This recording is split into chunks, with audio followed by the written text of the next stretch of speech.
the things we've talked a lot about these effective therapies, surgical resection, local ablation, chemoembolization, as well as responses with these systemic therapy agents. But sometimes people have a response, but then the cancer recurs. So what do you do when the cancer comes back after treatment? Well, what can happen that the cancer come back because it's not foolproof. The therapies are very good, very robust, but understandably, the cancer might still come back.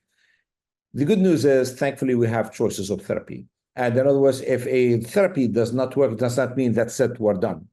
If anything, mostly, if you have a patient that received immunotherapy first, you give them the biologic therapy next.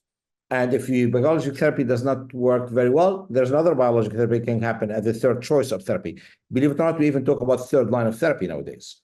With this said, there has been even some variation on the components of how to treat. For example, on the add-on, if we were to say the scenario that we don't like, but it can happen, what about using immunotherapy more than once? No data yet on that, but definitely something in the works. On the other hand, what if things are so great that we can go back to local therapy?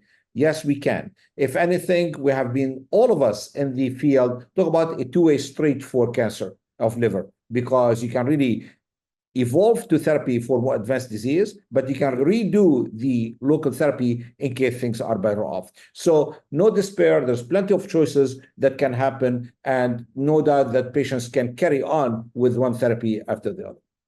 Yeah, no, I think that's all very important, and knowing that there are options, but really depends on the sort of tumor burden when it comes back, and then trying to make your decision between these liver-directed therapies or these systemic therapies. But nonetheless, I think the fact that there are therapies is probably the most important message, coming out of that.